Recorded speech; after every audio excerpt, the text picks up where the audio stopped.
se sienten irresponsables si se exceden o caen en ciertas tentaciones ingenuas y no violatorias de ningún derecho, como darse más gusto. Simplemente han desarrollado la creencia irracional y restrictiva de que recompensarse a uno mismo es un vicio ególatra sumamente peligroso, así se mantengan dentro de límites inofensivos y saludables. Filosofía hedonista. Hedonismo significa placer, satisfacción, regocijo, goce y bienestar. Una filosofía hedonista implica un estilo de vida orientado a buscar el disfrute y a sacarle provecho a las cosas que nos rodean, obviamente sin ser esclavos de ellas y sin caer víctimas de la adicción. Una premisa por la que te podrías guiar es como sigue. Si no es dañino ni para ti ni para otros, puedes hacer lo que quieras. Gozar y disfrutar de la vida no significa, como creen algunos, caer en una bacanal de conducta descontrolada y sin el menor asomo de organización mental. La persona hedonista no es un corrupto superficial que solo busca los placeres mundanos de comer y beber. Basta leer a Epicuro para comprender esto. La persona que asume una filosofía hedonista responsable no evita la lucha cotidiana y los problemas. Sencillamente reconoce de manera honesta lo que la hace feliz y trabaja activamente para conseguirlo y aprovecharlo intensamente. Entre el extremo del autocontrol excesivo del asceta y la búsqueda desenfrenada del placer inmediato, hay un punto intermedio donde es posible el deleite equilibrado. Los placeres que no nos hacen daño. La filosofía anhedónica, lo contrario de hedonista, es el culto a la parálisis emocional y el rechazo del placer, como si éste fuera contraproducente per se. Si vives enfrascado en una forma de vida avara contigo mismo, perderás la posibilidad de vivir con pasión. Es imposible aprender a quererte a ti mismo si no aceptas vivir intensamente. Algunas personas confunden el no sentirse mal con el sentirse bien. Dejar de autocastigarse y sufrir no es suficiente. Hay que dar un paso más, premiarse sin excusas. ¿Por qué no somos hedonistas?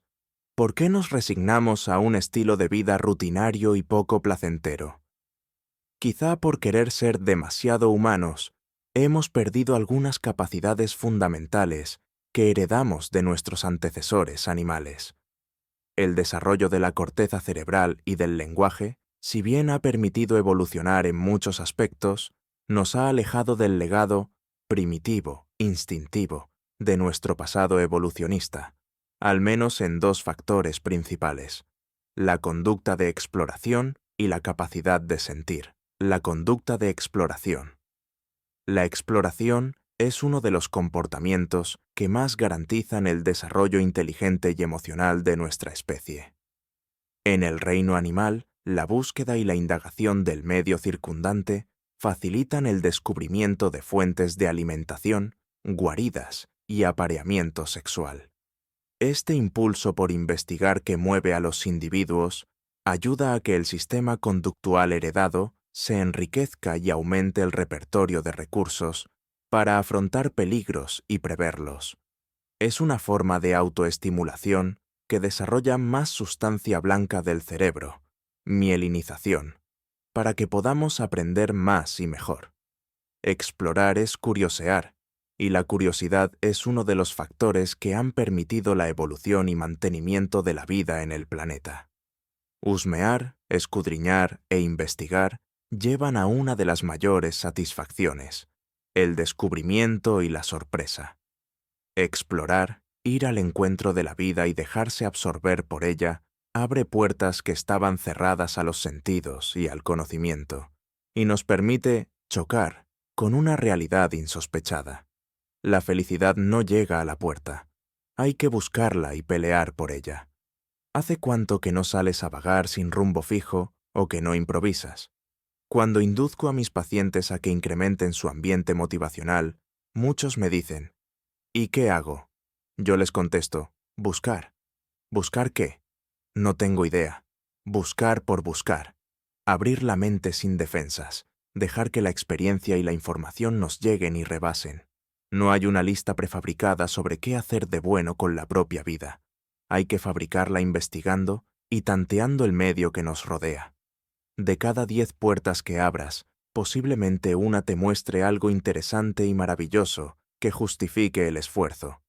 Cuando lo cotidiano se vuelve demasiado usual y puedes prever tu futuro inmediato, hasta el mínimo detalle, algo anda mal. Preocúpate porque la obsesión anda rondando. Dicho de otra forma, cuando lo común y corriente se vuelve ritual, es hora de explorar, y cuanto más predecible sea tu vida, mayor será el aburrimiento. Necesitas desacostumbrarte de lo que te rodea y construir tu propia ecología, un ambiente motivacional que te seduzca para convertirte en un investigador de tu propia vida. Si has perdido la capacidad de exploración, debes recuperarla. De otro modo, jamás podrás acercarte a una filosofía hedonista y el amor propio será una carga. La capacidad de sentir. Siento, luego existo. El segundo factor que interfiere con un estilo de vida placentero son los bloqueos en la capacidad de sentir. Algunas personas solo perciben lo evidente. Por ejemplo, si están en las cataratas del Niágara, solo verán mucha agua, y frente a un bello vitral del medioevo, no verán más que un vidrio pintado. El atardecer les recordará que llegó la hora de dormirse. Una mañana de sol les hará anticipar un día caliente, y la lluvia solo los impulsará a buscar un resguardo para no mojarse. Los sentidos primarios han sufrido, sin lugar a dudas, un adormecimiento.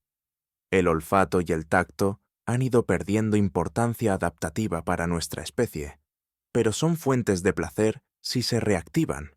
¿Habrá algo más impactante que catar a la persona amada?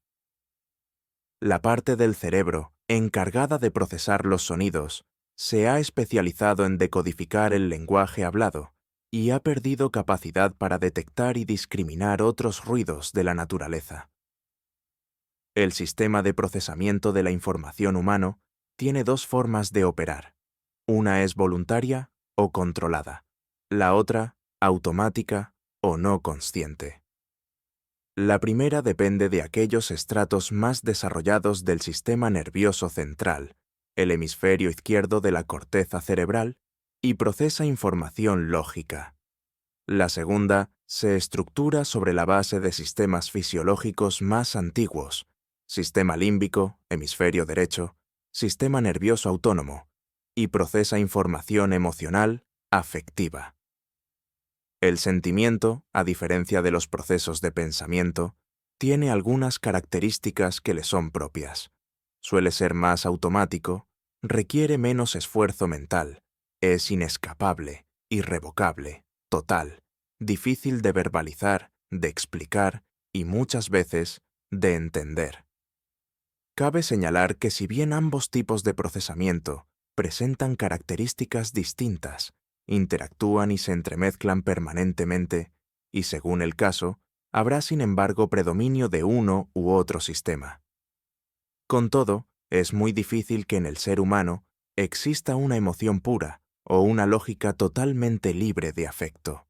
Lo anterior nos lleva a una interesante conclusión. Si bien los sentimientos pueden poseer un canal propio para su reconocimiento y traducción, pueden verse obstaculizados o facilitados por la influencia de nuestros pensamientos. Por ejemplo, una creencia típica que impide vivir la emoción cómodamente es la siguiente: expresar emociones libremente es hacer el ridículo. Este mandato, de mucho arraigo en ciertas culturas y grupos sociales, considera que reprimir la expresión de las emociones es un acto de adecuación social y sobriedad. El problema es que no llorar, gritar, ofuscarse, saltar de la alegría o reírse a carcajadas de vez en cuando, sin recato ni compostura, es estar medio muerto. La norma que predica y promueve no salirse jamás del punto adecuado hace de la represión afectiva una virtud. A uno de mis pacientes, un ejecutivo de éxito, muy tradicional en su manera de pensar, tuve que darle la mala noticia de que su mujer, a la cual adoraba, Ya no lo quería. Se iba a separar de él y tenía un amante desde hacía 5 años. Cuando recibió semejante escopetazo, el señor se limitó a fruncir el entrecejo. Asintió con un movimiento leve de cabeza, suspiró y dijo en un tono aplanado: «Debo reconocer que me siento algo incómodo». Y se desabrochó la corbata. No se desencajó, no hizo siquiera una mueca de desesperación, ni soltó una lágrima o expresó indignación. Solo se controló y esbozó una especie de «ajá», mientras su mirada y el sudor decían otra cosa. Irónicamente, una de las causas de su fracaso matrimonial había sido precisamente la dificultad que presentaba para expresar sus sentimientos de una manera relajada y abierta. La idea de inhibir las emociones a toda costa, ya sea por miedo a sentir o por miedo al qué dirán, se vuelve una costumbre que con el tiempo lleva a una dislexia emocional, un analfabetismo afectivo, en el que no solo dejamos de expresarlas, sino también de leerlas y comprenderlas. No estoy promulgando la impulsividad ciega y totalmente descontrolada de hablar duro, llorar a toda hora y reírse por nada. Lo que no comparto es la absurda idea de que la expresión franca y honesta de los sentimientos es primitiva, poco civilizada, impropia e inconveniente. ¿Impropia para quién? ¿Inconveniente para quién?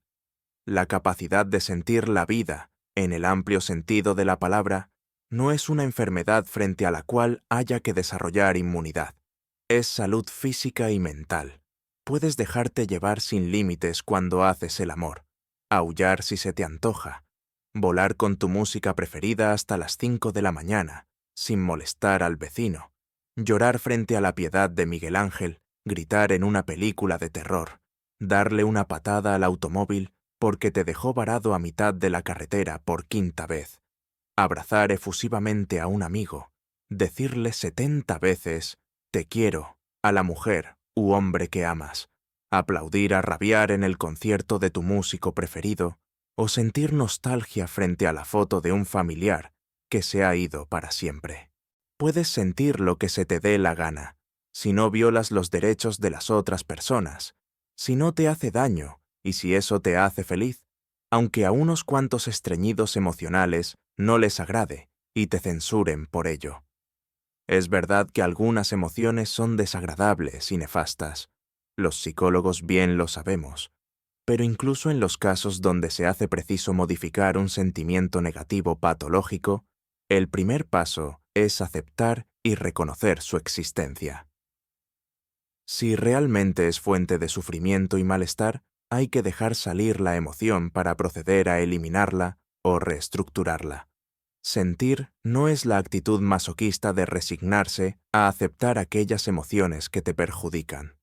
Sentir, como aquí está planteado, es una manera de investigar y explorar qué cosa te gusta y qué cosa no quieres. Es la condición sine qua non para descubrir nuevas maneras de quererte a ti mismo.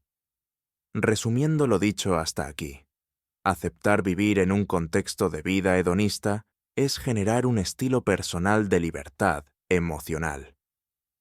Un espíritu desinhibido y sin restricciones irracionales favorecerá el desarrollo de una sensibilidad aguda y perceptiva, la cual a su vez mejorará la comunicación afectiva y la comprensión de los estados internos. Un estilo hedonista produce una mayor sensibilización frente a los estímulos naturales que llegan al organismo y amplía el rango de situaciones potencialmente placenteras. El poeta francés Jacques Prévert muestra en uno de sus poemas un ejemplo de libertad emocional que, aunque sancionado por las buenas costumbres, nos recuerda aquella frescura y alegría de nuestra infancia. Lleva por nombre El mal estudiante. Dice no con la cabeza, pero sí con el corazón.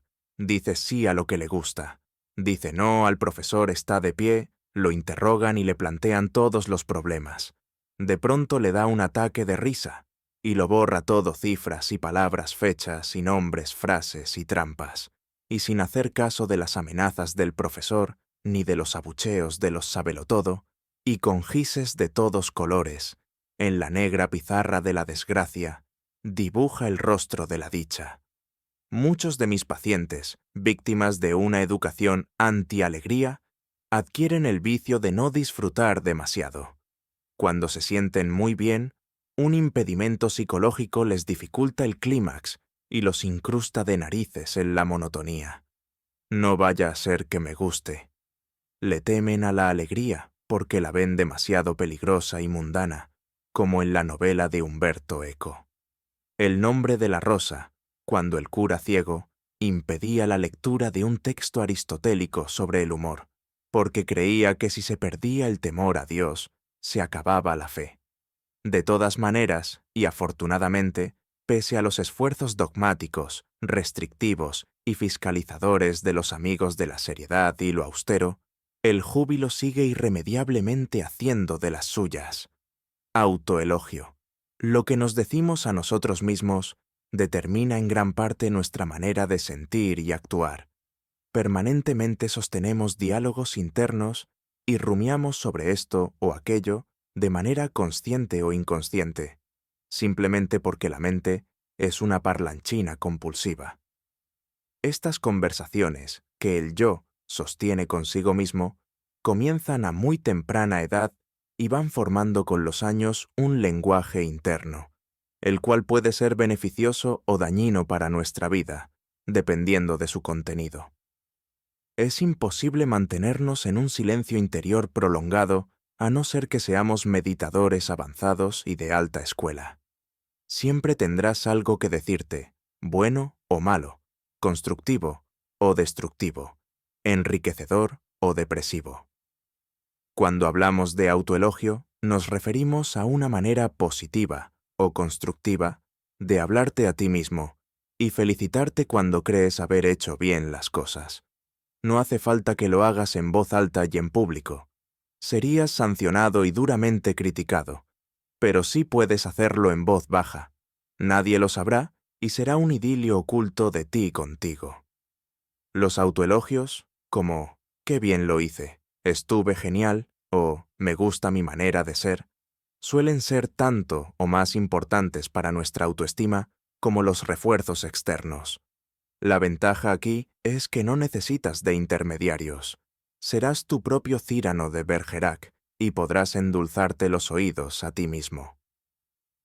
3 creencias irracionales que nos impiden felicitarnos a nosotros mismos.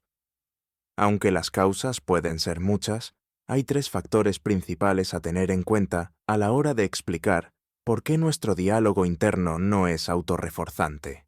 1. No lo merezco. O no fue gran cosa.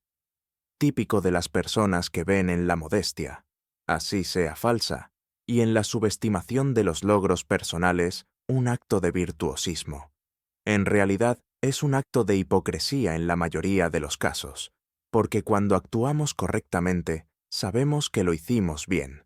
Sabemos que fue resultado de un esfuerzo, una habilidad o una competencia. El sabio no niega la virtud que posee. Lo que hace es no exponerse buscando aprobación y aplausos, pero no se autoengaña. Si eres bueno en alguna cosa, pues ¿qué le vas a hacer? Acéptalo y acéptate. Si la comunidad te hace un reconocimiento o una felicitación honesta y franca, no los desprecies, ni les des a entender que se equivocaron. No digas que no la mereces. Da las gracias y después cállate. La otra explicación se refiere a personas cuyas metas son tan inalcanzables que el elogio y la felicitación no cristalizan nunca. Su creencia irracional es como sigue. Ninguna felicitación es para tanto. Si este es tu estilo, trata de relajarte. No tienes que ganar un premio Nobel, ni llevar adelante empresas quijotescas para reforzarte positivamente. Siempre eres merecedor de tus propias felicitaciones, si son auténticas y están al servicio de fines nobles. No eres un héroe, solo un superviviente, una persona que vive o intenta hacerlo bien. ¿No debería bastarte para estar a gusto contigo mismo? 2. Era mi deber o era mi obligación. Esta actitud no le sirve a tu autoestima. ¿Llevaste a cabo bien tu deber? Alégrate, regálate un muy bien Tu primer deber es para contigo mismo. Date un abrazo. Hasta en el más vertical y autoritario de los sistemas, se premia y se elogia. Si tu diálogo interno es el de la obligación absoluta, no te sentirás con derecho a elogiarte.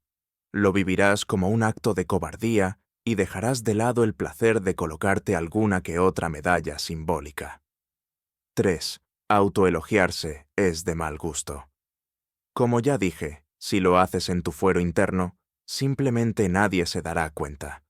Autoelogiarse es una necesidad que va de la mano de la autoconservación. Tu mente se hace más segura y poderosa cuando la mimas. ¿Es de mal gusto tener gases, orinar, roncar, bostezar? Si lo haces en público, muy posiblemente, pero a solas se te permite hacer eso, y cualquier otra cosa más. El autoelogio, por definición, es un acto que se lleva a cabo de manera encubierta, sin espectadores de ninguna índole. Es solo para ti. Cultivar el amor propio sanamente, autocuidado, nunca es de mal gusto. El castigo, por el contrario, sí lo es, porque atenta contra la dignidad humana y el autorrespeto. ¿Alimentar el ego? Eso depende de cómo lo hagas. Por ejemplo, puedes hacer ejercicio físico para mejorar tu salud o para entrar al club de los buenos cuerpos. Puedes estudiar mucho para saber o para ganarle a tus compañeros de clase. Puedes autoelogiarte para cuidar tu mente y fortalecer tu yo, o para cultivar tu narcisismo. Tú eliges. Elogios externos que pueden convertirse en autoelogios. Los mismos elogios que solemos dirigir a los demás, podemos aplicarlos a nosotros mismos. Una categorización que puede ayudarte a comprender mejor cómo funcionan los elogios es la siguiente. 1. Elogios impersonales. Ampliamente fomentados por la cultura de los buenos modales y la etiqueta, son considerados signos de buena educación y diplomacia. Lo que se admira en estos casos son cosas materiales que posee el individuo, sin hacer mención a ningún atributo personal y sin involucrarse uno. Tu camisa es muy linda. Tienes una hermosa casa. O tu perfume huele muy bien. La persona receptora, por lo general, acepta el halago del objeto material que le pertenece con un gracias. Aunque no puede considerársele una expresión de sentimientos o afecto, es más bien un acto de cortesía, sentido o no. De todas maneras, no está de más que intentes ser cortés contigo mismo, elogiando las cosas materiales que realmente te agradan. Felicítate por tenerlas. Segundo, elogios personales. En ellos se involucra parcialmente a la persona a quien va dirigido el elogio. Algunas personas se aventuran a dar un paso más en la expresión de lo que sienten y, además de referirse al objeto, tangencialmente hacen referencia a la persona. La camisa te luce. Ese peinado te sienta muy bien. O tu casa muestra que tienes buen gusto. Este tipo de elogios son de mayor exigencia, pero el compromiso del emisor del mensaje sigue siendo poco. Puedes involucrarte en tus propios autoelogios. Esta camisa me queda bien. Definitivamente, mi casa muestra que tengo buen gusto. El traje de baño me sienta. Hoy estoy muy bien vestido. Sé elegir muy bien a mis amistades, etc. Tercer, elogios, dirigidos a ciertas características de la persona. Aquí el compromiso del que dice el halago es mayor. Eres muy inteligente. Tu cuerpo es muy bello. Tu voz es espectacular. Eres una gran persona. O eres muy buen amigo. Como puede verse, el elogio va dirigido a rasgos, valores, características físicas o habilidades de otras personas. Busca qué cosas te gustan de ti. Elógiate y, de paso, agradécete, como te agradecería cualquier persona que recibiera el halago. Cuarto, elogios dirigidos a características de la persona donde el dador del elogio se involucra. Muy pocas personas son capaces de dar este tipo de halagos sin sentirse ridículos, nerviosos o inseguros, a no ser que sean personas muy cercanas y que les tengan confianza. Aquí el dador dice lo que le produce la persona. se expresa un sentimiento asociado al elogio. Admiro tu inteligencia, me encanta tu cuerpo, adoro tu sonrisa o envidio tu alegría. La expresión de afecto dirigida a otras personas tiene tantas condiciones y requisitos en nuestra cultura que se vuelve cada vez más difícil decirle «te quiero» a alguien sin que se sospeche alguna segunda intención. La expresión libre y franca de sentimientos positivos a las personas que nos rodean no es fácil si la cultura es poco expresiva. No obstante, estos problemas de incomodidad social no existen a la hora de autoelogiar tus características.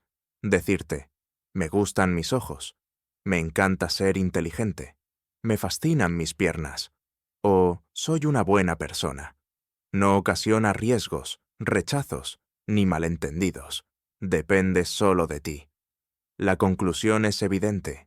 La autoexpresión de sentimientos positivos nos hace sentir bien, sencillamente porque es agradable el buen trato. ¿Qué hacer para autoelogiarse?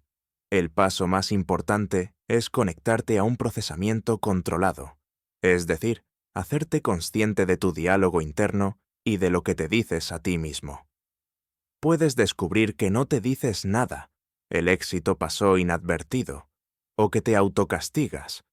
El éxito ha sido insuficiente para las aspiraciones que posees. Lo debería haber hecho mejor. Recuerdo que a los 20 años, mi nivel de autoexigencia en cuestiones académicas llegaba a límites absurdos.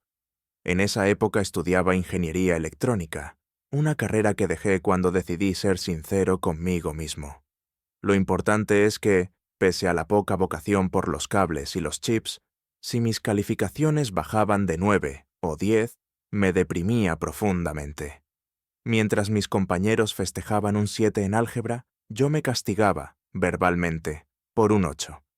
La insatisfacción frente a mi propio rendimiento no daba cabida al autoelogio, porque desde mi óptica rígida era absurdo que un 6 o un 7 merecieran tanto festejo. Hoy he aprendido lo indiscutible. Puedo felicitarme por lo que quiera, ya que cada uno fija sus estándares.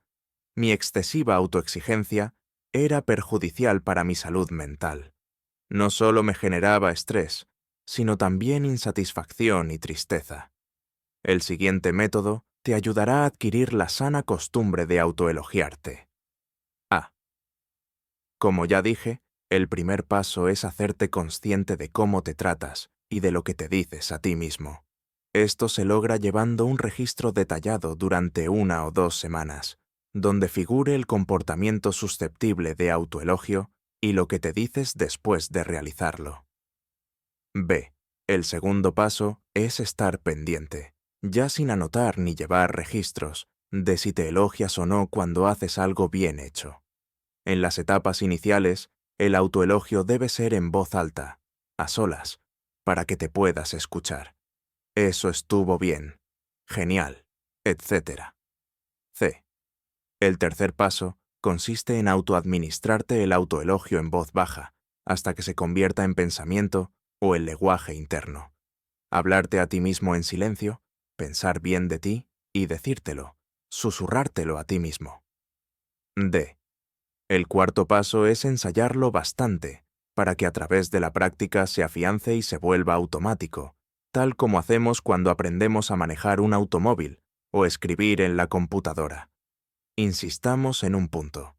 El autoelogio, como cualquier reforzador, debe utilizarse de manera discriminada, es decir, debe ser selectivo para que no se desgaste y pierda su poder.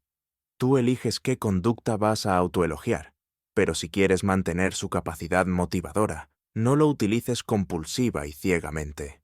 No lo malgastes. Autoelógiate cuando pienses que vale la pena, como un regalo especial. No es una dádiva que tienes que darte porque sí, sino un regalo que piensas que mereces. Un breve resumen sobre el autoelogio. Posees la capacidad innata de hablarte a ti mismo y de comprenderte. Este diálogo encubierto, al cual solo tú puedes acceder, tiene una enorme influencia sobre tu manera de actuar y sentir. Estas autoverbalizaciones tienen el poder de hacerte sentir bien, el halago, el elogio y el trato respetuoso, o mal, el castigo, la burla, el menosprecio y el irrespeto. Cuando te dices a ti mismo, soy capaz y por tanto debo confiar en mí, te estás autoelogiando. Si te dices, soy el ser más ridículo del mundo, te estás faltando al respeto y tratando mal. Si el autoelogio sigue a un comportamiento positivo, este comportamiento se fortalecerá y tendrá mayor probabilidad de repetirse en el futuro. Aplícalo a todas aquellas conductas que creas que valen la pena y que te hacen crecer como ser humano. No te elogies por lo malo o por comportamientos que no son nobles. De esta manera, solo alimentarás el esquema negativo de fondo. Autoelogiarte por lastimar a una persona, sacar una mala calificación o traicionar a un amigo no te hace mejor, sino peor. Finalmente, el autoelogio tiene ventajas que le son propias. Es rápido, económico, se puede aplicar cuando y donde uno quiera. No se ve, pero se siente. No es criticable por los extraños, es de uso exclusivo personal y utilizado con cautela, no se desgasta. Darse gusto y premiarse. Esta es otra manera de expresarse afecto a uno mismo. La autorrecompensa es el proceso por el cual nos autoadministramos estímulos positivos, cosas o la posibilidad de tener actividades que nos agradan y hacen sentir mejor. Aunque parezca extraño, algo tan obvio, intrínseco al ser humano, se vuelve confuso y enredado para muchas personas. Uno de mis pacientes, un señor de edad avanzada que sufría de una depresión moderada, odiaba estar en su casa y no sabía por qué. Su queja era reiterada. Entro a mi casa y me deprimo, me irrito, me pongo de mal humor. Finalmente decidí ir personalmente y conocer dónde habitaba el hombre, con el fin de hallar alguna causa que explicara su malestar. Mi exploración del lugar me llevó a descubrir varias razones, algunas en apariencia sin importancia, pero que realmente no favorecían el bienestar del anciano. Muchas de ellas, inexplicablemente, llevaban años estando en su ambiente y convivían con él como si fueran designios negativos inexorables, imposibles de eliminar. Por ejemplo, en el comedor, junto a la mesa, colgaba de la pared principal un enorme cuadro, cuyo motivo eran 4 caballos aterrados y desbocados ante una gran tormenta que recordaba el Apocalipsis. El cajón de la mesa de noche, donde guardaba sus gafas, medicinas, etc., estaba mal ajustado, y cuando lo quería abrir, casi siempre terminaba en el suelo. La pintura de las paredes del dormitorio era de un mostaza penetrante, color que él decía no soportar. La mayoría de las toallas que se utilizaban en la casa eran apelmazadas y almidonadas. Debo comprar toallas, se prometía una y otra vez. Las cobijas eran cortas, así que se le enfriaban los pies por la noche. Le fastidiaba la nata en la leche, pero los coladores la dejaban filtrar.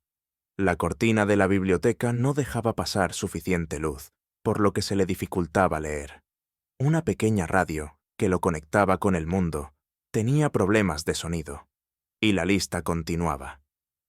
Lo que sorprendía es que el hombre contaba con el dinero y los medios para cambiar estas cosas, pero no lo hacía.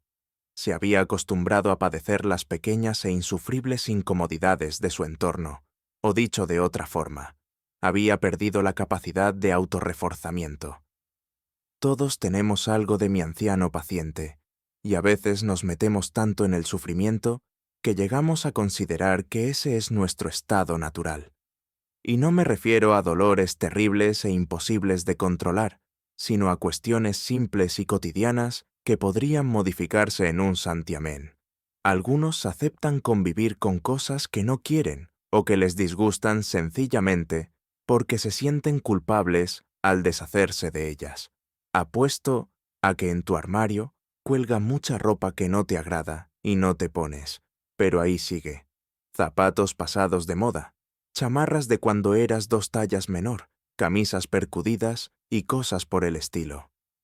Todos sufrimos un poco de lo que se conoce como síndrome de Diógenes, y guardamos cosas inútiles o absurdas, quizás en espera de la Tercera Guerra Mundial o vaya a saber de qué. Una amiga que tiene esta costumbre todavía almacena cuidadosamente unos manteles amarillentos y una espantosa vajilla que le regalaron el día de su boda, y que nunca ha utilizado ni utilizará. Su cama cruje tanto que ella se despierta cada vez que se mueve. La razón que esgrime para no tirar la cama lo más lejos posible es la siguiente. No es tan horrible. Puedo soportarlo. Es que uno no debe vivir lo menos horrible, sino lo mejor posible. No es una cuestión de énfasis en lo horripilante o lo soportable que sea, sino de filosofía de vida. Y esto nos lleva al siguiente punto, la cultura del tacaño, o cuando el ahorro se vuelve un problema. Muy cerca del síndrome de Diógenes se halla el culto al ahorro. Este amor desenfrenado y obsesivo por ahorrar a cualquier costo nos hace almacenar infinidad de estupideces.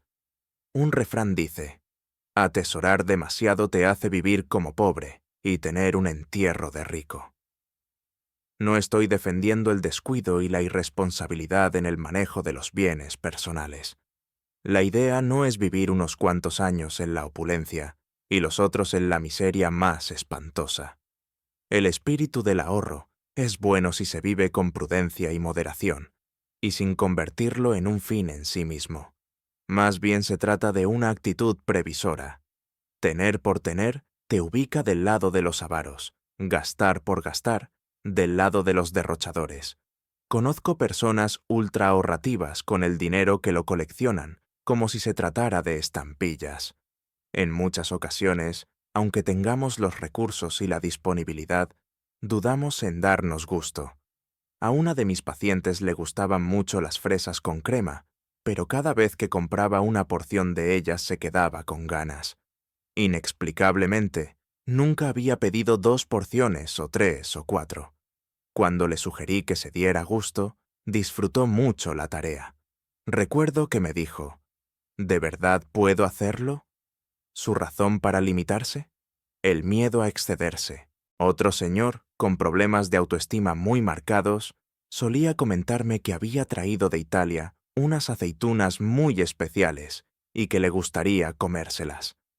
Cada vez que abría la alacena, veía unos cuantos tarros hermosos, grandes y repletos de aceitunas negras, y se contenía. El problema radicaba en que cada vez que le insinuaba a su esposa que se las comieran, ella lo miraba algo extrañada, porque no consideraba que fuera una ocasión especial que justificara probarlas, pues eran caras y de edición limitada.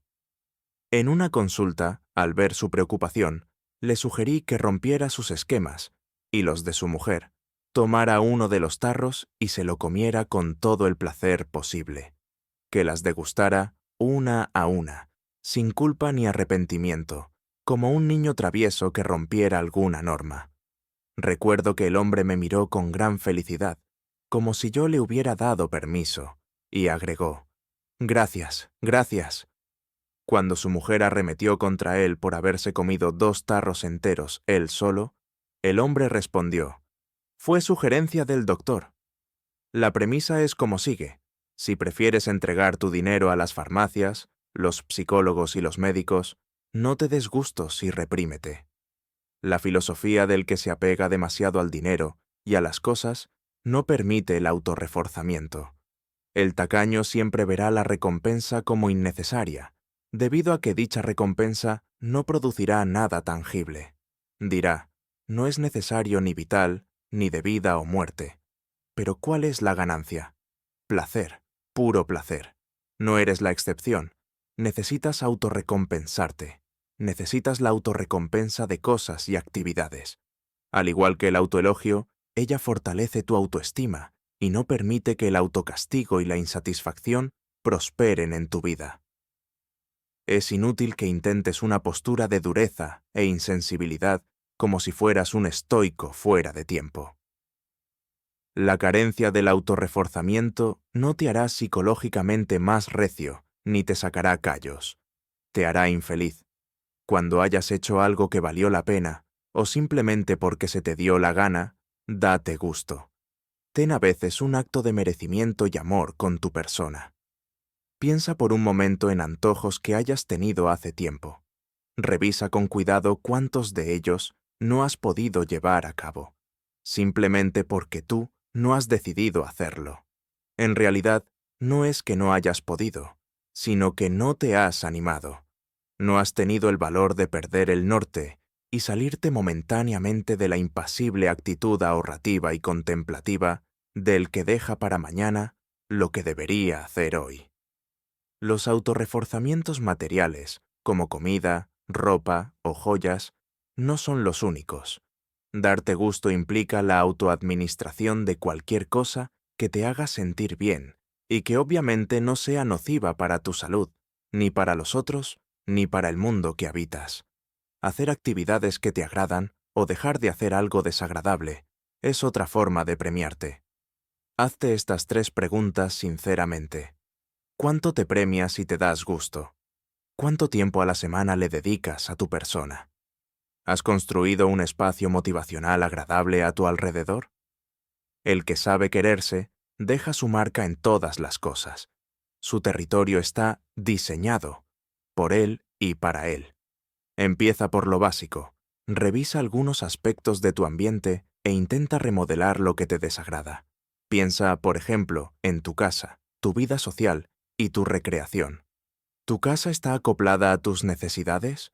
¿Cuántas cosas te molestan y, pese a eso, aún subsisten contigo? ¿Qué te gustaría hacer con tu habitación? ¿Cuántos amigos no son amigos realmente y siguen allí cumpliendo su papel? ¿A cuántos lugares concurres a los que no quisieras ir? ¿Cuántas comidas comes que te aterran, pudiendo comer otras cosas? ¿Planeas tu diversión? ¿Hace cuánto no sales a lugares que te agradan simplemente porque no hay tiempo o no es el momento? En fin, pregúntate si lo que has construido a tu alrededor contribuye a tu felicidad o a tu entierro en vida. Muchos dirán que no es fácil, que el siglo XXI nos lleva demasiado rápido, con estrés, consumismo y crisis de todo tipo. Pues con más razón debemos refugiarnos en un estilo de vida donde compensemos la adrenalina y generemos inmunidad con placer, así sea sencillo y mundano. No necesitas ser millonario para hacerlo. La autorrecompensa ayuda a este fin y está en tus manos. Aplícala, no a los cultos represivos. Como hemos visto hasta aquí, la autoestima puede fortalecerse por medio de varios recursos. Estos caminos de crecimiento, por influencia del aprendizaje social, se han visto obstaculizados debido a ciertas creencias irracionales. Hemos creado una especie de veneración por un conjunto de atributos, los cuales consideramos indispensables para sentirnos buenas personas. Hemos pensado que estas características típicamente humanas nos dignifican y enaltecen, nos colocan por encima de otras especies vivas y nos permiten ir por la vida de manera más digna. No obstante la buena intención de nuestros antepasados, y sin dudar que tales virtudes existan, algunas de estas ideas se han llevado a extremos perjudiciales para nuestra propia autoestima y sensibilidad. Dichas ideas ritualistas son, el culto a la habituación, el culto a la racionalización, el culto al autocontrol y el culto a la modestia. Ellos pueden convertirse en enemigos de tu autoestima. La exaltación desproporcionada de estas 4 creencias nos lleva, tarde o temprano, al menosprecio y a la subestimación personal. Si las sigues al pie de la letra serás una persona estable y acoplada al medio y a las expectativas que la sociedad y las buenas costumbres esperan de ti. Pero algo estable también puede ser inmóvil, invariable, inconmovible, inalterable, definitivo y constante, algo así como un árbol o un monumento de granito. Su uso indiscriminado solo te llevará a la incultura del sentimiento y a la incapacidad de expresar lo que piensas y sientes. El culto a la habituación te impedirá innovar y descubrir otros mundos. No te posibilitará el cambio en ningún sentido, e irremediablemente quedarás a la saga. El universo quedará reducido a un paquete de conductas, todas predecibles y establecidas de antemano. Habituarse es acostumbrarse, insensibilizarse, endurecerse. Sacar callo es útil en ocasiones, por ejemplo en el combate, cuando se requiere espíritu de lucha y que seas valiente o te adaptes a situaciones complejas, pero hacer de ello un estilo de vida es anularte como persona. Confundirás lo nuevo con lo viejo, irás al norte queriendo ir al sur. ¿Cómo puedes recompensarte a ti mismo si has perdido el don de la sensibilidad y del asombro? El culto a la racionalización te convertirá en una especie de computadora ambulante. Filtrarás absolutamente todo sentimiento para evaluarlo y saber si es conveniente, adecuado o justificado. El procedimiento te servirá para evitar las malas emociones y mantenerlas a distancia, pero si lo exageras y quieres explicarte lo que no debe o lo que no puede explicarse, distorsionarás las emociones placenteras. Hay veces en que los porqués sobran. ¿Por qué te gusta un helado de vainilla o de chocolate? Lo más probable es que no tengas idea y lo más inteligente sería no profundizar en ello, a no ser que quieras convertir la experiencia de degustar un delicioso helado en un problema existencial. El sentimiento amoroso será una partida de ajedrez o un problema que se debe resolver, el acto sexual, la yuxtaposición de dos órganos reproductores, un vello. Amanecer o atardecer será visto como la rotación de la Tierra en relación con el Sol, y así sucesivamente.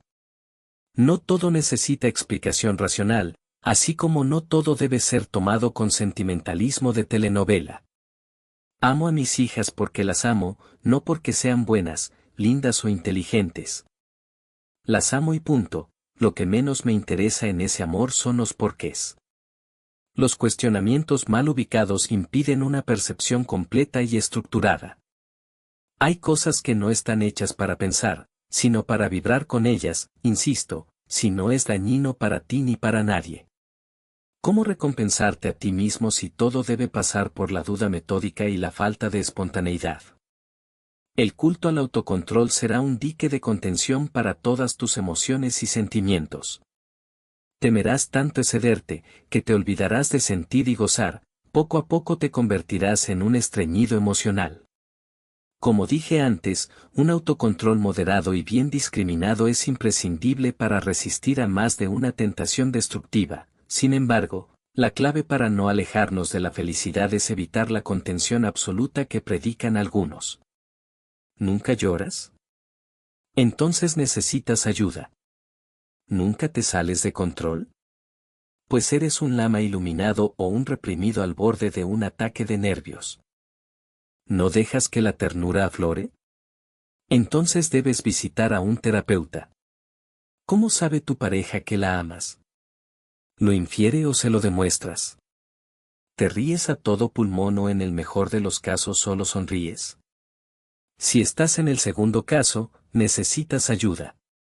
La vida es una tensión interior entre los quiero y los debo y no debo, y la sabiduría está en mantener el equilibrio necesario para discernir cuándo aflojar el freno de emergencia y cuándo no, cuándo ceder y cuándo mantenerse firme ante los principios.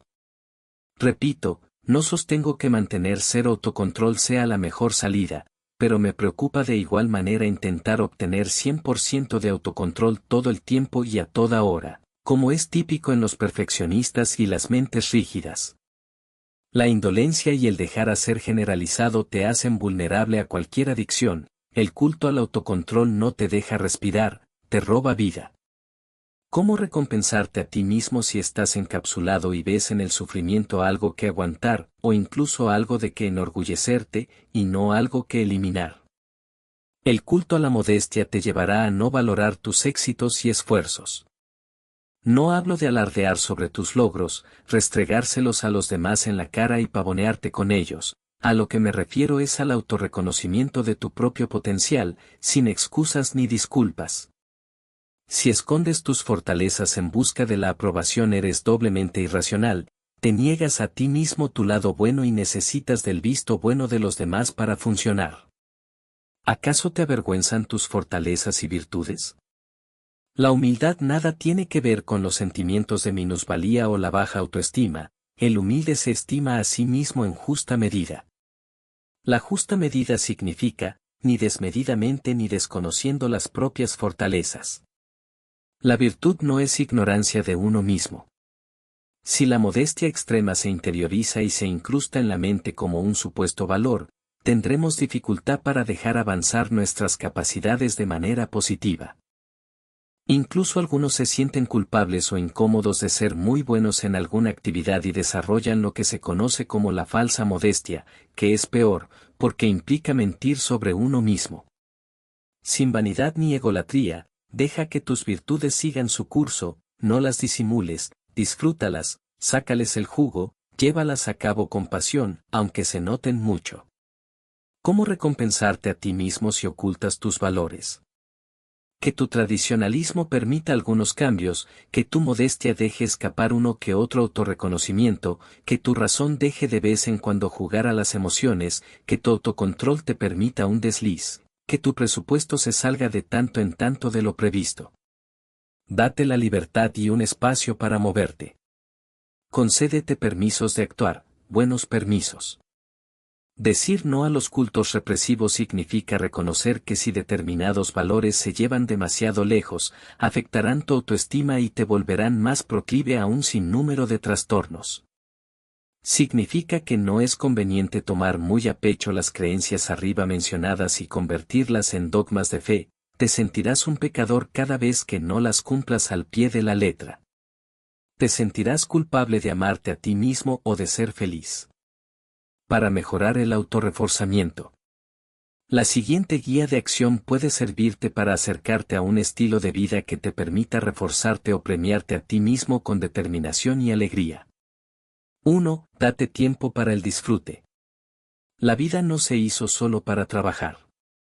Se trabaja para vivir, no lo contrario.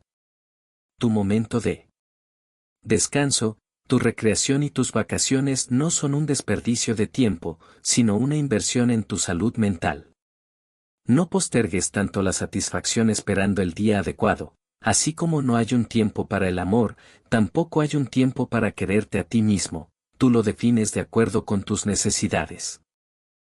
No hagas de la responsabilidad una obligación extenuante y dogmática, no te hundas en ella irracionalmente, hay momentos para la obligación sesuda e impostergable y hay otros donde sobran los debería, las reglas y las exigencias sin sentido. No le tengas miedo al disfrute, tu alegría es la alegría del universo, dicen los místicos.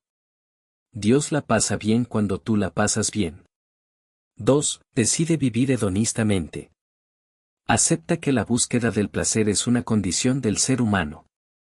Ser hedonista no es promulgar la vagancia, la irresponsabilidad o los vicios que atenten contra tu salud, es vivir intensamente y ejercer el derecho a sentirte bien y exprimir al máximo cada momento agradable. Sería inhumano contigo mismo negarte esta posibilidad. Haz un alto en el camino y piensa que te motiva de verdad, que te gusta y que no, y si en el andar monótono y plano no te has olvidado de conectarte con tus emociones positivas. Recuerda las veces que innecesaria e irracionalmente has evitado buscar el placer por creer que no era lo correcto o por miedo a excederte. O peor, ¿cuántos momentos de felicidad has perdido por creer que no los merecías? Busca en tu interior la pasión olvidada, aquella que no se extingue y que se empecina en que tu ser haga de las suyas. Si potencias tus experiencias placenteras, se abrirán nuevos horizontes y te harás inmune a la peor de las enfermedades, el aburrimiento. 3. No racionalices tanto las emociones agradables. La idea no es negar la importancia del pensamiento, de hecho, tu manera de pensar tiene influencia directa sobre tus sentimientos. El problema es que si intentas explicarte y comprender permanentemente los sentimientos, los obstruyes sin remedio, obstaculizas su fluidez, los inhibes, los distorsionas e impides su normal desarrollo. Sal un día a caminar con la sencilla idea de escuchar los ruidos que te ofrece el lugar que habitas. Escucharás de todo, crujidos, voces distantes, el taconeo de una tabla movida por el viento. Un carro lejano, algún pájaro, la brisa.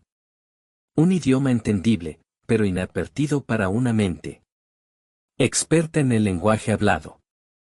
En los recorridos diarios, mira con detalle las cosas que conviven contigo, un cartel, una puerta, la pintura descolorida de las aceras, un arbusto, la cara de las personas, el ajetreo natural del mundo al que perteneces.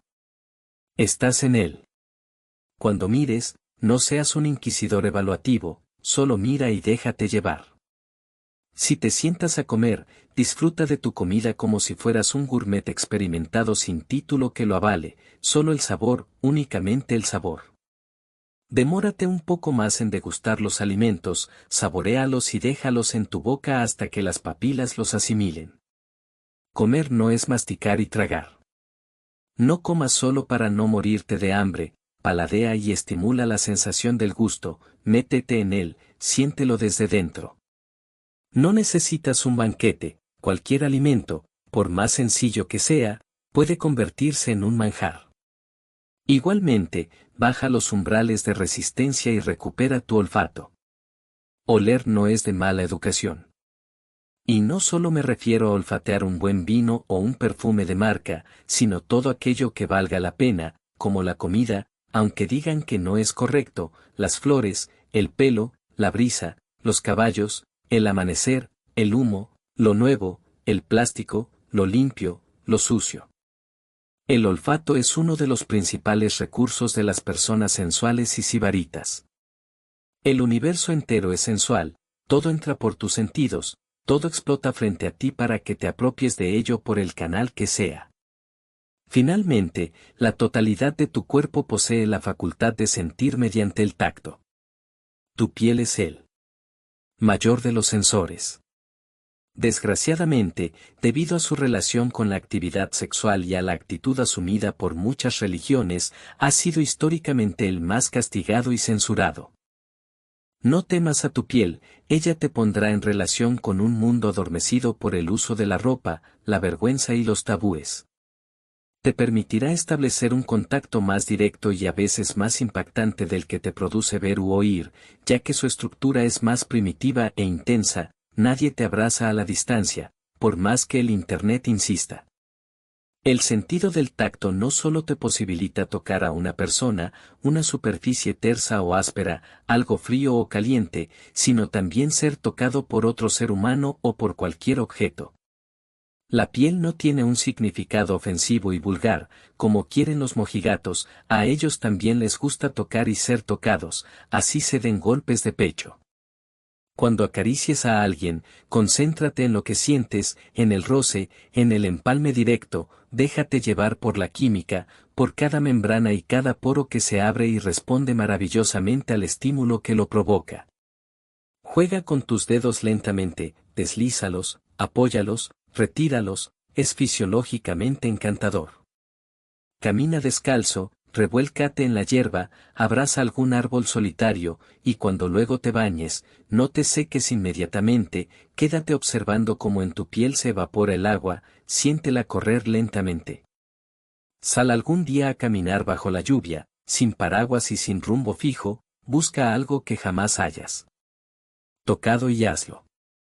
El contacto físico es la mejor manera de comunicar afecto. No necesitas hablar ni justificar ni elaborar ni explicar nada. Todo lo que tienes que decir queda dicho cuando lo haces genuinamente. 4. Activa el autoelogio y ponlo a funcionar. ¿Temes felicitarte? ¿Te parece arrogante o pueril? ¿O quizá piensas que no lo mereces? Pues si no lo haces, estarás descuidándote psicológicamente. El autocuidado no solo es ir al médico y hacerse un chequeo anual. Todos somos merecedores del reforzamiento, no importa de dónde venga, autorrecompensarte te renueva el espíritu y hace que tu organismo se anime a seguir viviendo mejor.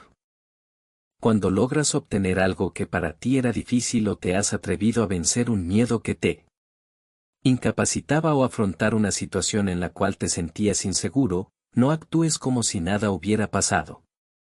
Abrázate, date un beso y reconócete como el principal artífice. Susúrrate algo al oído que resulte gratificante, bien, fui capaz, o me comporté valientemente, o estuve genial. No tengas miedo, autoelogiarte de manera justa y merecida no te convertirá en un narcisista insoportable, simplemente hará de ti una persona más fuerte y más segura, contribuirá a que funciones mejor contigo mismo. Si no te felicitas cuando haces algo que vale la pena o alcanzas un objetivo vital, tu yo se sentirá relegado. ¿Suena extraño? Pues no. Ocurre a diario, hay gente que se odia, que no se soporta, que se autosabotea, que vive en discordia con lo que es, que no se tiene confianza, tal como podría ocurrir en cualquier relación interpersonal. Autoelogiarse es establecer una buena relación intrapersonal. Debes elegir, tu propio ser enfrentado a sí mismo, guerra interior, o tu propio ser como amigo de sí mismo, paz interior. Así que no dudes, felicítate hasta agotar todos los recursos. Reconcíliate contigo mismo. 5. Sé modesto, pero no exageres. No escondas tus atributos ni reniegues de ellos. Perdón, soy inteligente, no quise ofenderte con mis logros. No es tu culpa si posees alguna virtud o fortaleza que te hace triunfar en algún aspecto de la vida, no pienses en medallas o grandes galardones, sino en aquellos mini triunfos del día a día que le dan sentido a la existencia y pasan inadvertidos. Además, ¿qué otra salida tienes? ¿Perder a propósito? ¿Ocultarte tras la bambalina de la falsa modestia? ¿Negarte a ti mismo? Recuerda que la modestia y la humildad no consisten en negar tus dones ni menospreciarlos, sino en sentirlos tuyos, sin identificarte ni apegarte a ellos y sin buscar aplausos. Disfrútate a ti mismo en ese talento natural que te define, cualquiera que sea. Haz una lista de todo lo psicológico y físico que te gusta de ti y pégala por tu casa, en el automóvil, en la oficina. No olvides quién eres, no puedes ocultarte de ti mismo. Heráclito y muchos otros sabios, a lo largo de los tiempos, han sostenido que hay que permanecer lo más anónimo posible, pero no quisieron decir que debas ser ignorante de tus propias cualidades. Está bien ser anónimo para el espectáculo, para la aprobación social, anónimo para que los cantos de sirena no te endulcen los oídos e hinchen tu ego. Pero cuando estés cara a cara con tu esencia, no tienes nada que ocultar. 6. Date gusto. Conozco a gente que cuando se da gusto en algo, se siente tan culpable que luego sufre un rato para compensar y pagar el pecado del autorreforzamiento. Entran en crisis por sentirse bien. No hablo de ser un adicto al placer y gastar el dinero que uno no tiene o hacer lo que no se debe hacer. Me refiero a rodearnos de cosas que nos gustan. La gente mezquina con ella misma suele serlo también con los demás, y por eso vive amargada. Date gusto cada vez que puedas, en lo que puedas, pero dátelo. No esperes una Navidad para hacerte un regalo o hacérselo a las personas que quieres. Pasas por una frutería y ves unas hermosas y atractivas manzanas, y sabes que a tu mujer o a tu esposo le gustan, ¿por qué esperar al día en que irás de compras al mercado?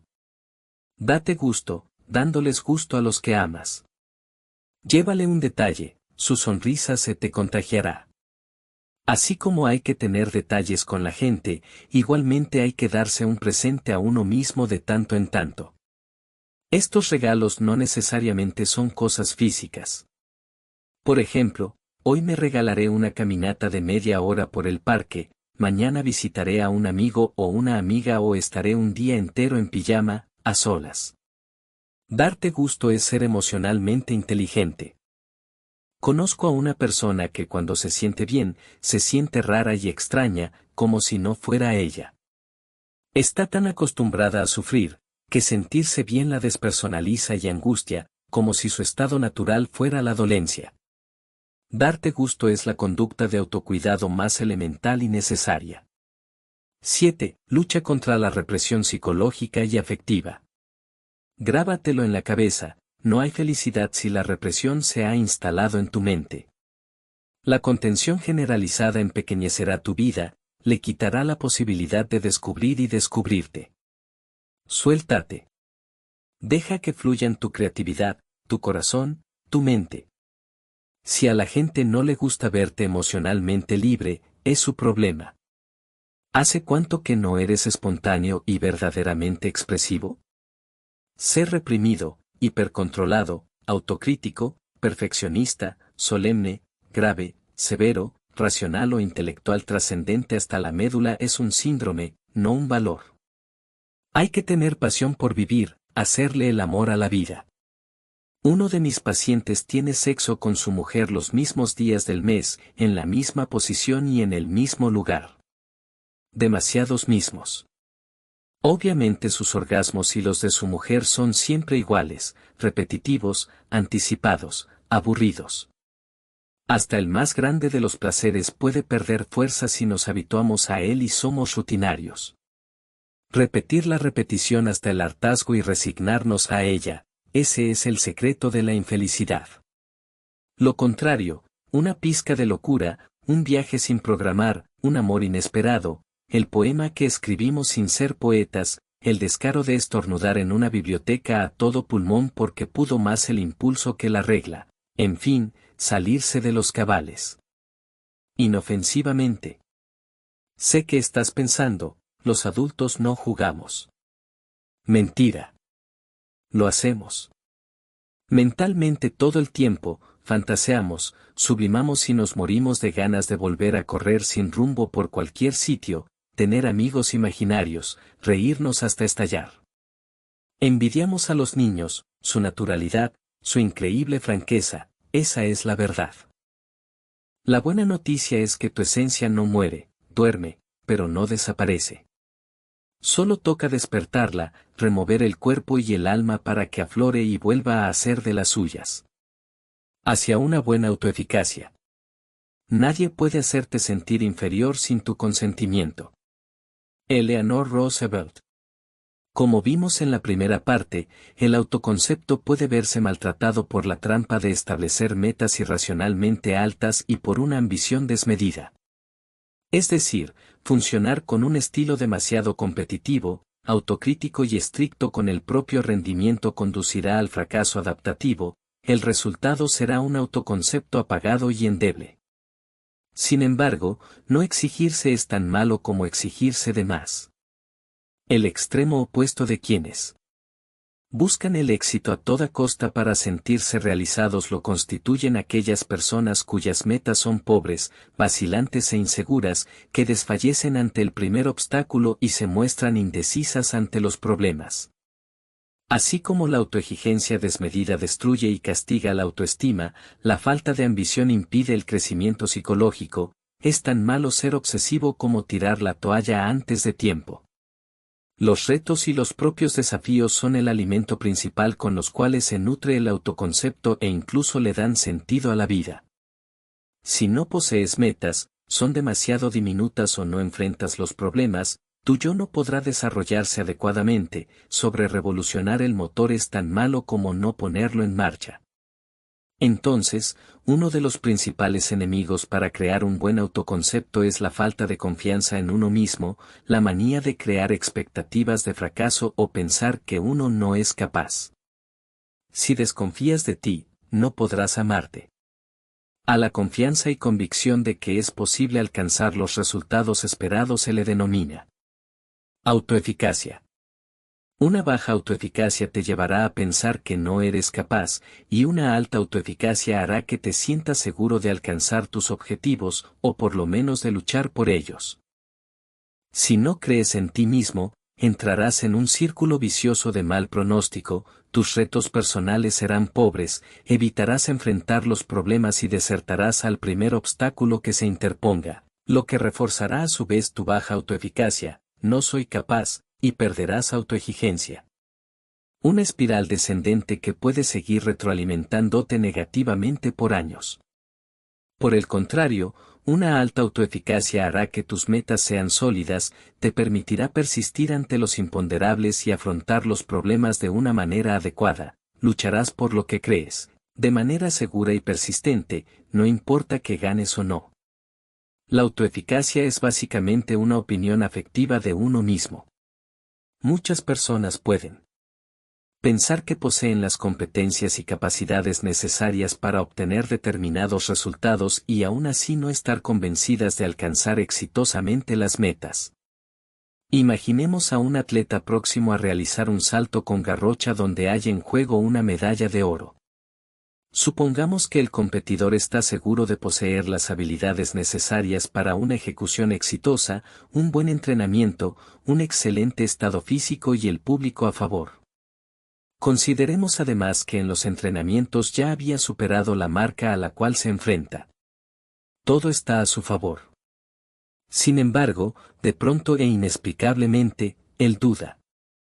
Se pregunta a sí mismo lo que jamás debería preguntarse: ¿seré capaz, o y si me equivocara en el salto?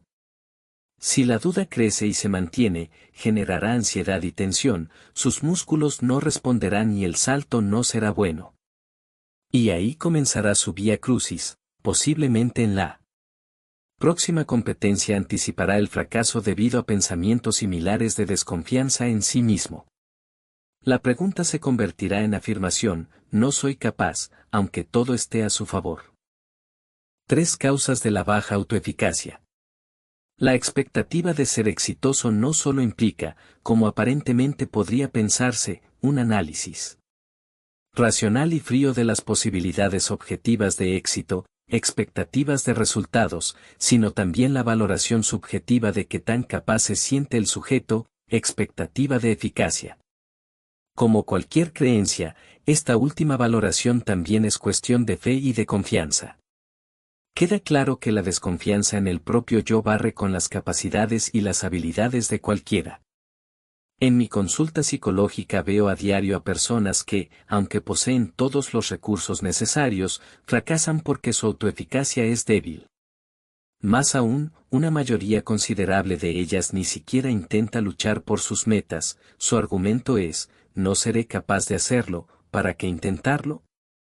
Cuando se les plantean las altas probabilidades de éxito, mostrando que los pros son más que los contras y que poseen las competencias e inteligencia necesarias, suelen contestar: usted tiene razón.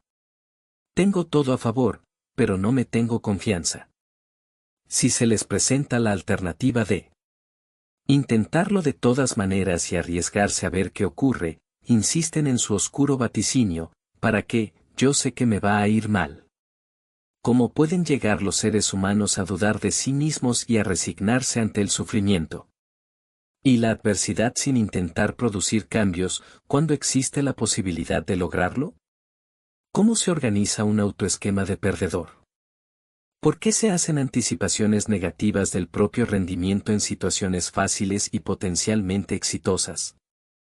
¿Por qué algunas personas se inmovilizan ante la posibilidad de superar las dificultades, pudiendo hacerlo?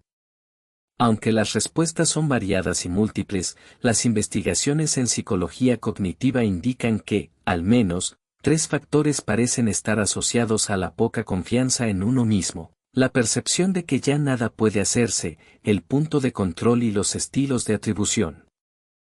La percepción de que ya nada puede hacerse. La imposibilidad de modificar un evento doloroso o estresante logra generar depresión y desconfianza en uno mismo. Si estás en una situación dañina para ti y piensas que nada de lo que hagas podrá cambiarla, ese solo pensamiento mermará tus fuerzas y te llevará a la desesperanza. Por ejemplo, es posible que una historia de fracasos continuos produzca una percepción de incapacidad y que empieces a considerar el obtener éxito como algo muy poco probable. La experiencia de no tener el control, ya nada puedo hacer, tiene un efecto demoledor sobre la conducta de lucha en las personas, y más aún si son poco resistentes o resilientes. Veamos un experimento clásico de psicología experimental realizado con animales hace algunos años. En una caja que no presentaba posibilidad de escape y cuyo suelo estaba formado por una rejilla conectada a una fuente de electricidad, se situó a varios perros pequeños. El experimento consistía en dar choques eléctricos inescapables e impredecibles para los animales y observar su respuesta. Al comienzo, los perros intentaban escapar, saltaban, ladraban, corrían por la caja, etc. Sin embargo, al cabo de un tiempo, comenzaban a mostrar una conducta pasiva, se quedaban inmóviles y aislados, se veían tristes y dejaban de comer, parecían resignados a su suerte. El experimentador decidió, entonces, cambiarlos a una nueva caja a la cual se agregó una puerta para que pudieran escapar si recibían las descargas. Era de esperar que ante la nueva posibilidad de huida los perros aprendieran a evitar los choques eléctricos y salieran por la puerta. Pero no fue esto lo que ocurrió. Para sorpresa de todos, los animales seguían soportando el castigo, y pese a repetir los ensayos una y otra vez, los perros no escapaban a los choques. Ignoraban la nueva alternativa de escape y se resistían a salir del lugar. La única forma de que aprendieran a evitar los choques eléctricos fue llevarlos a la fuerza un sinnúmero de veces fuera de la caja, y sólo así comprendieron que la puerta abierta era realmente una alternativa de alivio y solución. La única terapia para los perros fue mostrarles en los hechos e insistentemente que estaban equivocados. Los investigadores interpretaron que este fenómeno, al cual llamaron desesperanza aprendida, era causado por una percepción de que nada podía hacerse por parte de los perros, ya que las descargas eran incontrolables por ellos. Es decir, los animales obraron como si hubieran percibido que sus esfuerzos eran inútiles e ineficaces para controlar el castigo y, simplemente, se resignaron al dolor agobiante, pensaron que hicieran lo que hicieran, nada podía salvarlos, veían la puerta, pero no el escape que proporcionaba la misma. Otros experimentos realizados en humanos ante situaciones donde los implicados perciben que no tiene control sobre alguna situación negativa distinta del choque eléctrico han arrojado resultados similares. La percepción de no control de eventos aversivos produce una baja en la autoeficacia o en la confianza en uno mismo. Una mala racha suele ser suficiente para generar sentimientos de inseguridad. De manera similar, si el fracaso se ve como ineludible, sobrevendrán sentimientos de ineficacia que podrán ser generalizados a nuevas situaciones. El sujeto llegará a considerarse inepto para hallar prácticamente cualquier solución, y aunque ésta se le presente como alternativa viable, y a veces en las propias narices, la descartará por considerarse el mismo incompetente. Afortunadamente, como veremos más adelante, puedes modificar este panorama desalentador si decides atreverte a enfrentar los problemas y a correr riesgos. Lo que jamás debes perder es tu capacidad de lucha. Como decía Germán Hesse, para que pueda surgir lo posible, es preciso intentar una y otra vez lo imposible. Mientras estés en la pelea, siempre habrá una esperanza de la cual puedas aferrarte, y si pierdes o no alcanzas lo que esperabas, por lo menos lo habrás intentado. No te sentirás cobarde ni sentirás culpa ni empezarás a padecer el síndrome del desertor. El punto de control interno. Estar sometido a situaciones incontrolables y catastróficas, como un terremoto, una inundación o una guerra, no son la única causa de baja autoeficacia. A veces, el no intentar modificar los eventos nocivos y desagradables se debe a creencias culturalmente aprendidas. De acuerdo con el lugar donde ubiquen la posibilidad de gestionar su propia conducta, las personas pueden ser consideradas con orientación interna o con orientación externa. Los individuos que se mueven por un manejo interno colocan el control dentro de ellos mismos, dirán que son ellos quienes guían su conducta y que son los principales responsables de lo que les ocurra. Asumen el destino, no como algo dado desde fuera, sino como algo que deben construir por su propio esfuerzo y constancia. Por tanto, no suelen echarle la culpa a otros de lo que acontezca con su vida. Desde este punto de vista, son realistas, perseverantes y no tienden a darse por vencidos fácilmente. Por su parte, las personas orientadas externamente creen que sobre su conducta operan una cantidad de eventos y causas que escapan de su control y frente a los cuales no puede hacerse nada. Por ejemplo, la suerte, los astros, los ovnis, el destino, etc. Suelen ser personas fatalistas y resignadas ante la adversidad. Su pensamiento es inmovilizador, nada puede hacerse, así lo quiere el destino o para qué intentarlo. Si esta creencia es generalizada, verán los intentos de modificar el ambiente negativo como infructuosos o como una pérdida de tiempo inútil que a nada conducirá. La mayoría de las veces, actuar con un punto de control externo desemboca en una baja autoeficacia. La posición que asuma cada quien frente a lo que depende de uno y lo que no depende de uno está determinada en gran parte por el aprendizaje social, los modelos y el sistema de valores de los grupos familiares y culturales. Podríamos preguntarnos por la fe o la esperanza, y la respuesta que ofrece la psicología es que si actúan de manera realista o al servicio del crecimiento personal, es decir, sin negar el verdadero ser, son poderosas fuentes de motivación. El refrán, a Dios rogando y con el mazo dando es un buen ejemplo de lo que quiero decir. Sentarse a esperar que las cosas nos caigan del cielo no es una buena actitud. Es mejor saber discernir cuándo actuar de acuerdo con un punto de control interno y cuándo dejarse llevar por lo externo. En este tema, el punto medio es más saludable, sin duda. La sabiduría antigua se acerca bastante a esta premisa. Tú eres el que escribe tu destino. Dios, el universo o la vida te han dado la tinta y el papel para hacerlo, pero tú lo escribes. Tienes el poder del pensamiento y el don de la inteligencia, no para que seas víctima sino triunfador. Si acaso tienes la tendencia a dejarte llevar por un punto de control externo, revisa la creencia, vuélvela más flexible y racional. Si crees en Dios, piensa en Él como un asesor o como un padre que respeta la libertad de sus hijos. Si crees en los astros, piensa que ellos se equivocan demasiado. Si tu horóscopo ha salido malo, desafíalo. Las cosas dependen de ti más de lo que crees, aunque a veces te parezca una carga. Y si tienes fe en algo o alguien, que sea un motor y una fuente de convicción de que eres capaz de funcionar por el mundo sin tantas muletas, que esa fe no sea el reclinatorio de los cómodos. Los estilos de atribución. Cuando estamos ante situaciones de éxito o fracaso, los humanos hacemos interpretaciones sobre las causas del hecho en cuestión. Tratamos de entender lo ocurrido buscando explicaciones causales de cómo, dónde, cuándo y por qué nos ocurren las cosas. Pues bien, esta capacidad de explicarse los hechos puede convertirse en un arma de doble filo que, mal utilizada, afecta negativamente nuestra autoeficacia. Veamos un ejemplo de cómo una situación de éxito en un examen puede ser interpretada de distinta manera por dos adolescentes que utilizan estilos de atribución opuestos. El adolescente 1 dice, realmente había estudiado mucho.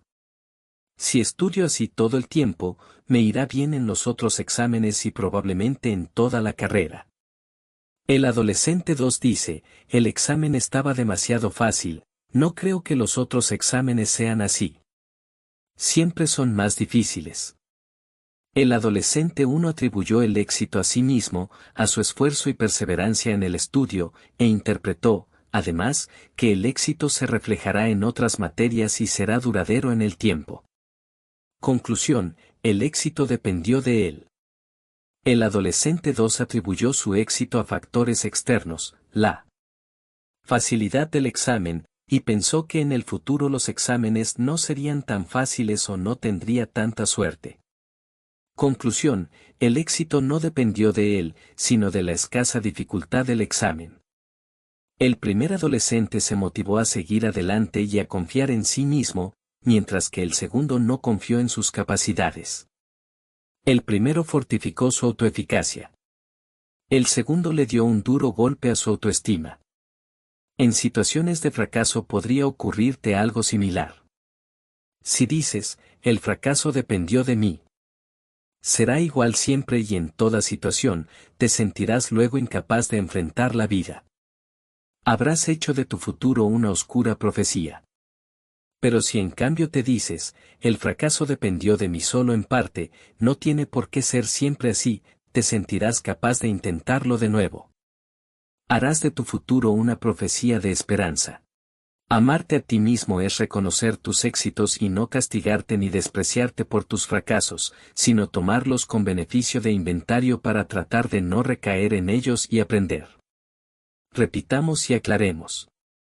Las personas que utilizan un estilo de atribución pesimista y negativa se sentirán responsables de los fracasos pero no de los éxitos. Por su parte, la gente que hace uso de atribuciones racionales, optimistas y positivas tenderá a evaluar la situación de manera objetiva y se hará responsable de los fracasos o los éxitos de manera constructiva. La idea no es atribuirte lo que no te corresponda y ser irracionalmente optimista o distorsionar la realidad a tu favor, no se trata de apropiarte de los éxitos ajenos y echarles la culpa del propio fracaso a los demás. Si ese es el caso, tu autoeficacia no crecerá adecuadamente sino que se inflará como un globo hasta reventar. Salvar la autoeficacia y el autoconcepto a costillas de otro o negando la verdad no es una salida sana para tu integridad psicológica. Quererte a ti mismo de manera saludable es hacerlo de manera honesta. El problema de la evitación. En cierta ocasión, cuando tenía 10 años, salí a caminar por el barrio con una vecinita a la cual yo consideraba mi novia, y supongo que ella me consideraba su novio. Al llegar a una esquina, donde solían reunirse una serie de muchachos mayores que no pasaban de una edad adolescente, uno de ellos levantó la falda de mi amiguita y le acarició la nalga. Al ver el tamaño de mi oponente y el festejo de sus acompañantes ante la hazaña, solo opté por agachar la cabeza y seguir caminando junto a ella como si nada hubiese pasado. El trayecto de regreso se hizo interminable. Al llegar a casa mi padre me vio evidentemente preocupado y me preguntó qué había ocurrido. Cuando le expliqué lo sucedido entre lamentos y autorreproches, me miró fijamente a los ojos y dijo, «Mira, hijo, lo que te acaba de pasar es sumamente incómodo. A mí también me ocurrió algo similar alguna vez. Si dejas que el miedo te venza, te sacará ventaja». Luego de meditar unos segundos, agradecí el consejo y me levanté rumbo al televisor. Pero yo no había entendido bien la cosa. Mi padre me tomó del brazo y explicó con voz firme, «No me has entendido. Tienes dos opciones. O sales a enfrentar a esos idiotas o te las ves conmigo». Realmente no dudé mucho de la elección. Mi padre era un napolitano inmigrante de la Segunda Guerra Mundial que cuando se enojaba era de temer. Opté entonces por la salida más digna, aunque obligada, de salvar el honor mancillado. Así lo hice, regresé y los enfrenté. Está de más decir que la hinchazón y lo morado de los ojos me duró varios días. Sin embargo, también debo reconocer que valió la pena. Mi amiguita descubrió en mí a un verdadero príncipe azul, levanté mi prestigio frente a mis amigos, y otras niñas comenzaron a mostrarse interesadas por esa mezcla rara de amante latino y aprendiz de pequeño karateca. Pero lo más importante fue la enseñanza que me dejó la experiencia en el aspecto psicológico. Luego de la pelea, mi padre me estaba esperando con hielo, aspirinas y cierto aire de orgullo mal disimulado. «Muy bien», me dijo, «es preferible tener un ojo hinchado que la dignidad maltratada». Esa noche dormí como nunca lo había hecho antes. Maquiavelo dice, los fantasmas asustan más de lejos que de cerca. Es verdad.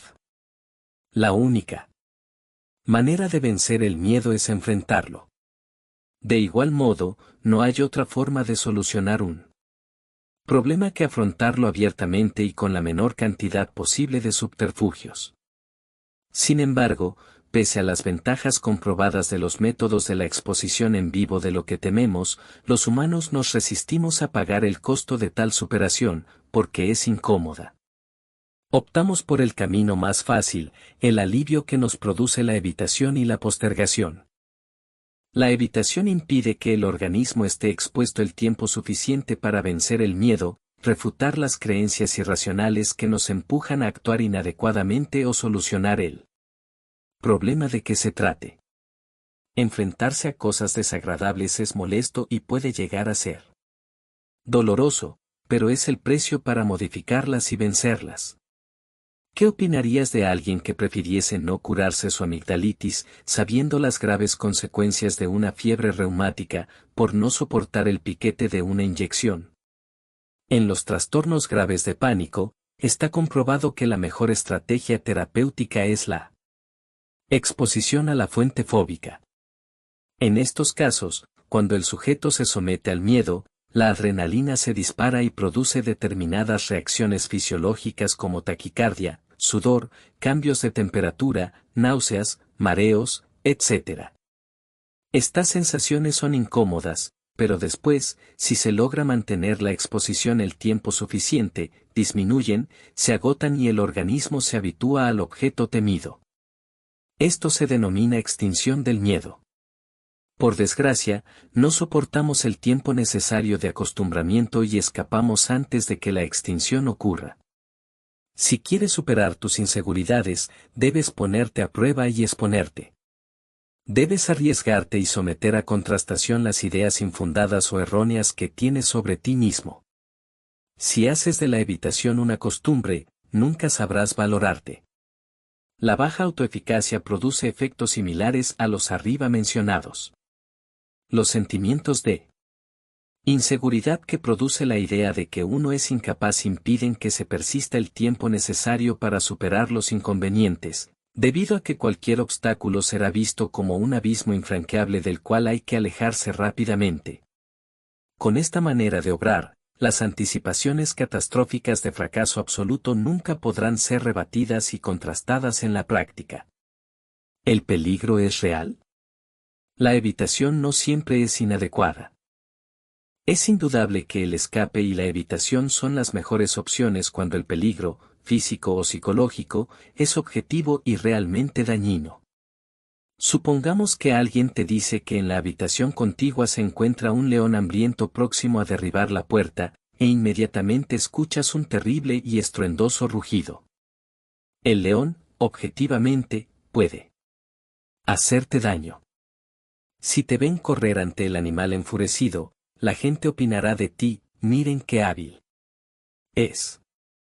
Pero si te dicen que hay un pequeño gatito blanco detrás de la puerta, y luego de ahogar un grito y ponerte pálido, sales aterrorizado, las personas que te observen correr ante el inofensivo animalito dirán, se le aflojó un tornillo. El gatito, objetivamente, no puede hacerte daño, aunque lo percibas como el más feroz de los depredadores. A este miedo los psicólogos lo llamamos fobia, un temor irracional, mientras que el terror y el posterior escape ante el león es considerado adaptativo porque ayuda a la supervivencia personal y de la especie. Los condicionamientos y aprendizajes responsables de la evitación han sido muy importantes para la especie humana. Muchos de nuestros miedos son preparados o heredados, porque le servían a nuestros antecesores prehistóricos. La evitación era, y es, una forma de defensa anticipada de los depredadores potenciales. Sin embargo, algunas personas poseen un detector de peligros demasiado sensible y, en consecuencia, ven el mundo como supremamente amenazante. Si estás ante una situación difícil, pero importante o vital para ti, pregúntate lo siguiente: si enfrento la situación, las consecuencias que temo son reales, objetivamente puede pasarme algo grave e irremediable, mi detector no está exagerando las consecuencias, lo que hay en juego lo justifica. La meta propuesta es alcanzable o inalcanzable, hay probabilidades de obtener lo que busco. Si objetivamente no puede pasarte nada, no lo dudes, arriésgate. Si la probabilidad de recibir consecuencias negativas es muy alta, y no hay en juego nada vital, piénsalo. Si crees que no eres capaz y te tienes lástima, concédete la oportunidad de demostrarte a ti mismo lo que puedes hacer. El intento será incómodo al principio, sentirás miedo, dolor y malestar, pero habrá en juego algo mucho más importante que tu estado fisiológico, tu autoestima, tu autoeficacia, lo que piensas y sientes respecto de ti. El autorrespeto y la dignidad asociada merecen el sacrificio del piquete inicial. Enfréntate a lo que temes aceptando que debes pagar el costo de sentirte mal un instante, es solo un instante. La evitación te provee alivio inmediato, pero a largo plazo terminará reforzando tus autoesquemas de inseguridad y minusvalía. No cabe duda, es mejor un ojo morado. Para vencer la baja autoeficacia.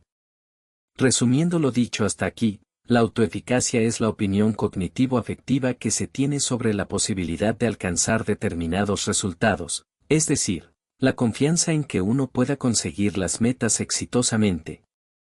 Como vimos, las causas más comunes que contribuyen a que la autoeficacia baje son, ver las cosas como incontrolables, creer que la propia conducta está regulada más por factores externos que por uno mismo y atribuirse injustamente la responsabilidad sobre lo malo más que sobre lo bueno que somos y sobre nuestros logros personales.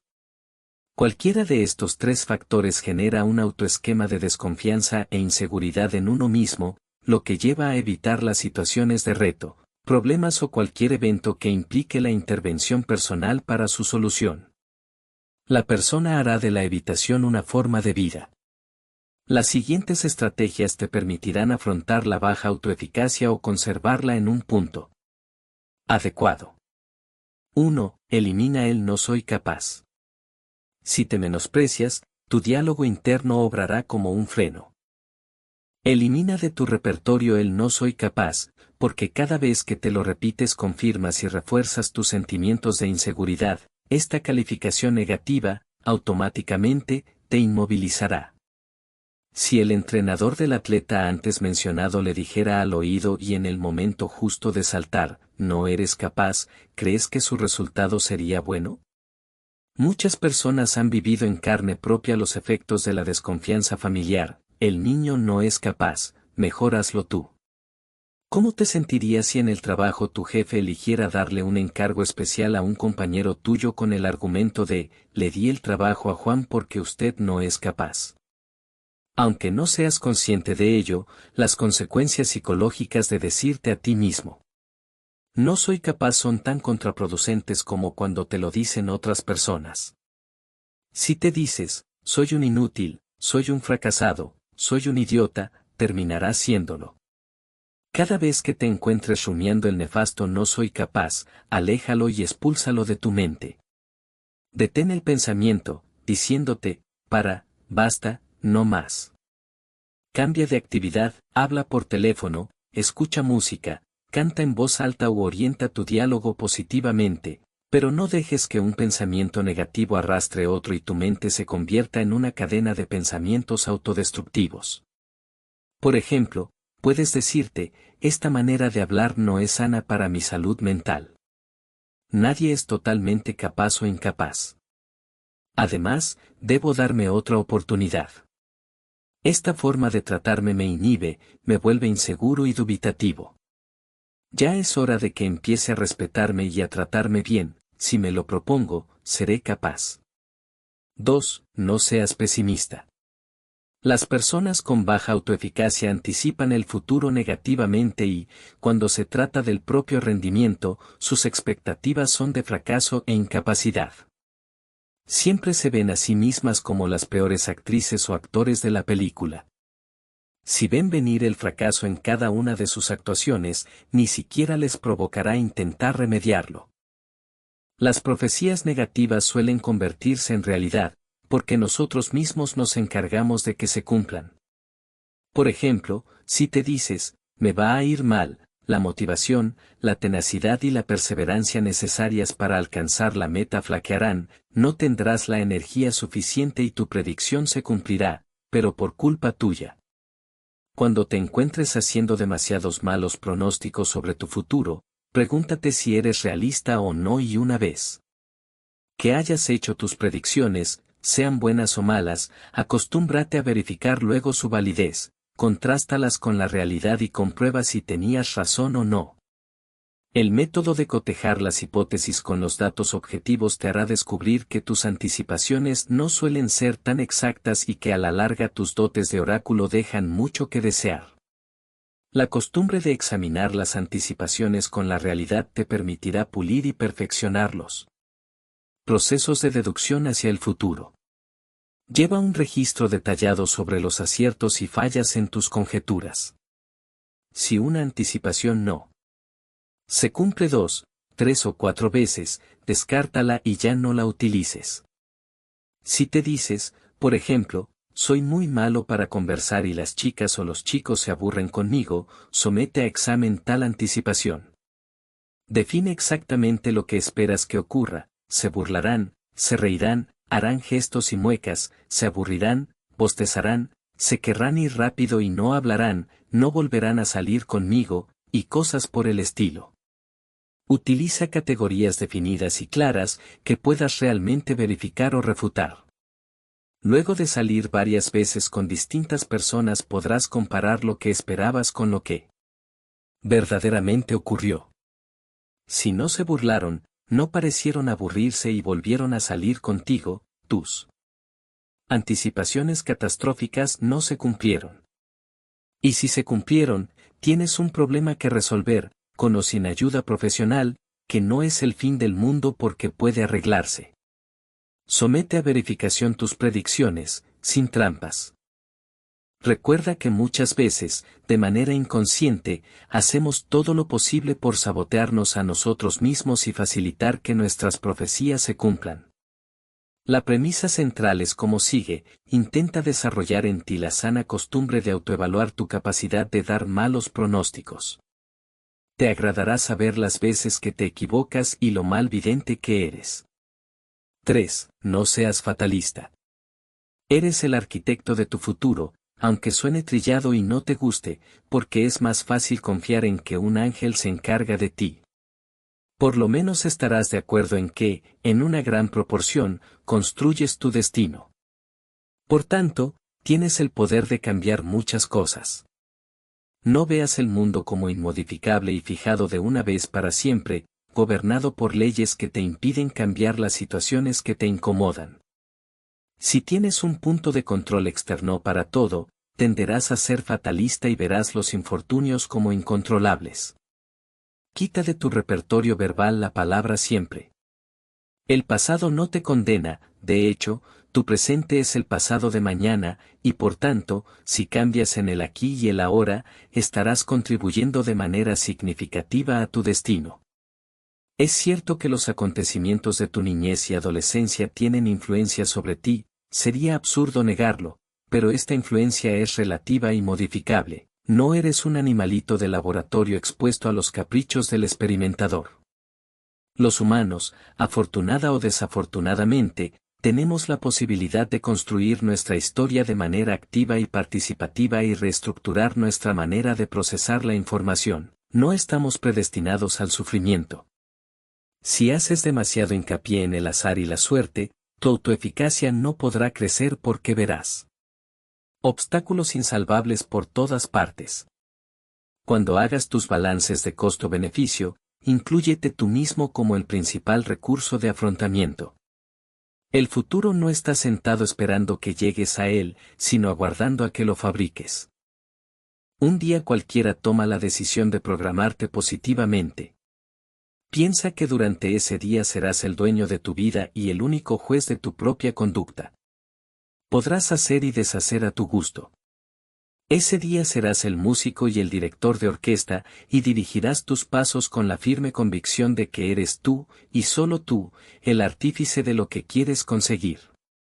Siéntete, aunque sea un día, dueño de ti mismo.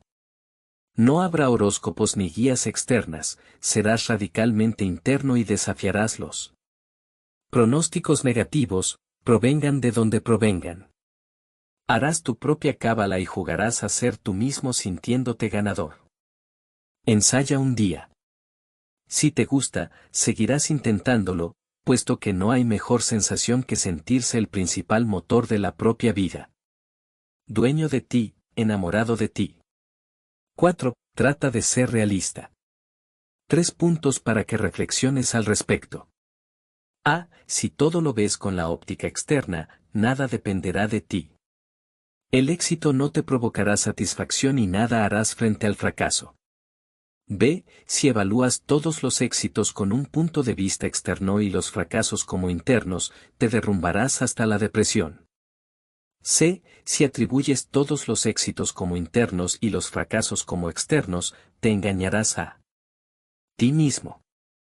No te deprimirás, pero serás deshonesto. Este no es un optimismo sano. Trata de funcionar privilegiando el punto de control interno, pero de manera realista. Sé objetivo con tus éxitos y con tus fracasos. Responsabilízate de las cosas con las que realmente has tenido que ver y no de lo que te gustaría que fuera. Los puntos A y B representan la forma típica de cómo piensan las personas con baja autoeficacia, muy pesimistas. El punto C muestra la estructura psicológica de aquellas personas que aparentemente poseen una alta autoeficacia, pero falsamente construida.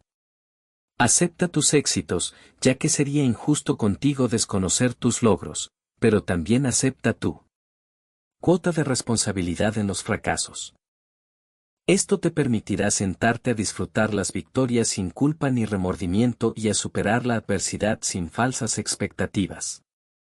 Toma lápiz y papel, pues el lenguaje escrito permite un mejor análisis, y escribe tu contribución real a lo bueno y lo malo que te ocurre. Insisto, tu contribución sin que entre nada más ni nadie más. No te apresures a echarte la culpa, piensa bien y balancea los hechos, qué hiciste y qué pensaste. Felicítate por tus logros y repasa tu cuota en el fracaso para intentar modificarla y no autocastigarte. Recuerda que las cosas nunca son totalmente buenas o malas, quita las palabras siempre, nunca, todo y nada. Si solo ves lo inadecuado en ti, el saldo será espantoso y tu autoestima recibirá un gran golpe. Si solo ves lo bueno, serás un mentiroso que vive aferrado a su ego. 5. No recuerdes solo lo malo. La visión negativa de uno mismo se alimenta principalmente de los recuerdos, por tanto, si el esquema que tienes de ti es negativo, los recuerdos que llegarán a tu mente confirmarán este esquema y recordarás más lo malo que lo bueno. Si tu autoeficacia es baja, los fracasos estarán más disponibles en tu memoria que los éxitos. Toma conciencia de ello y no entres en el juego de las evocaciones negativas. Durante algunos minutos al día, intenta activar tu memoria positiva. Descubrirás la existencia de una gran cantidad de buena información acerca de ti mismo que habías olvidado, cosas positivas que hiciste con tu vida y con los demás, actos de valentía, de defensa de tus derechos, de amor, de alegrías. Escribe y anota los éxitos del pasado y trata de que se mantengan activos y presentes, sin subestimarlos, sin decirte, no fue nada. Aprende a degustar el pasado y a revivirlo en sus aspectos agradables. A nadie le gustaría ver varias veces una mala película, así que no vuelvas obsesivamente sobre lo negativo. El pasado te espera para que lo rescates y te reivindiques a ti mismo. 6. Revisa tus metas. Si tu autoeficacia es baja, pecarás por defecto y no por exceso, como vimos en la parte de autoconcepto, esto último ocurre cuando tu mente busca afanosamente la ambición. Estarás subestimándote y acomodando las metas a la supuesta incapacidad que percibes en ti mismo. Los dos extremos son perniciosos, si crees que eres invencible, te harás trizas, y si te sientes incapaz, tus objetivos serán tan pobres que solamente intentarás dar un paso o dos. Revisa tus metas y verás que muy probablemente pueden estirarse un poco más y hacerse más exigentes y acompasadas a tus verdaderas fortalezas. Esto no significa que deban crecer de manera inmediata, ya que el proceso de mejorar la autoeficacia lleva su tiempo. Lo que necesitas es persistencia. No dejes que el miedo y la inseguridad decidan por ti, si no hay retos, la resignación estará manejando tu vida. Haz una lista de las cosas que dejas de hacer por puro miedo y pregúntate cuántos de tus sueños y aspiraciones reflejan lo que realmente desearías hacer y cuántos se han adaptado a tu minusvalía psicológica. Cuestiónate cuánta resignación hay en ti. ¿Tus metas actuales muestran confianza o desconfianza en ti mismo? Tienes el derecho a esperar más de ti y de la vida. 7. Ponte a prueba y arriésgate. Los puntos anteriores son condiciones necesarias pero no suficientes para ser una persona con una buena autoeficacia. Es fundamental que te animes a dar el paso decisivo, actuar para lograr tus objetivos. Y la única forma de confiar en ti mismo es ponerte a prueba. Cuando decidas enfrentar tus miedos e inseguridades, los 6 pasos anteriores te ayudarán a no distorsionar la realidad a favor del automenosprecio. Si lo intentas racionalmente, esto es, sin flagelarte en el intento, obtendrás datos sobre tus capacidades reales y podrás averiguar si las anticipaciones de fracaso que hacías eran verdaderas o falsas. La filosofía de más vale pájaro en mano que ciento volando no te lleva a ninguna parte, es el pasaje al conformismo y al estancamiento. ¿Qué podrías perder al intentar nuevos retos fracasar una vez más? No olvides lo que dijimos antes, nadie aprende por ensayo y éxito, sino por ensayo y error. Un plan que podrías proponerte es el siguiente. Define un objetivo que exige esfuerzo. El objetivo debe ser racional o con probabilidades razonables de éxito. Ten presente que el estilo de superhéroe también lleva al fracaso adaptativo en el mundo real. Define tus expectativas de manera objetiva, clara y precisa, para que puedas después compararlas con los resultados obtenidos. Al explicitar estas anticipaciones, sé lo más sincero posible. Anótalas. Antes y durante la ejecución en sí del comportamiento, no utilices verbalizaciones negativas o inhibitorias, no te digas a ti mismo, no soy capaz, nada puede hacerse, siempre seré un fracasado, etc.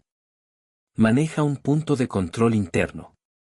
Retoma aquellos momentos de tu vida en los que has mostrado tu estirpe de luchador. Ponte a prueba. Sin convertirte en irresponsable ni que la conducta sea peligrosa para ti o para nadie, ensaya lo que temes.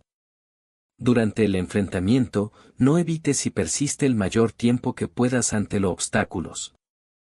Soporta al máximo la adrenalina, es verdad que incomoda, pero solo es una sustancia química que luego es absorbida por el organismo. Recuerda, las sensaciones pasan y no pueden dañarte. Compara los resultados con las anticipaciones que habías escrito antes. Analiza las discrepancias entre tus predicciones y la realidad, es decir, cuáles profecías se cumplieron y cuáles no. Intenta descubrir si tus anticipaciones estuvieron guiadas por el fatalismo o el pesimismo. Si fue así, inténtalo de nuevo.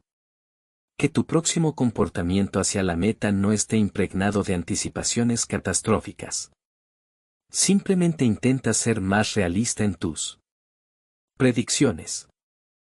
Cuando te sientas cómodo y seguro en tus intentos, pasa a una meta mayor. A medida que subas en los niveles de la autoexigencia personal, sin lastimarte a ti mismo y exigirte de más, la autoeficacia y la confianza en ti mismo se fortalecerán. Podrás vencer al cuarto jinete.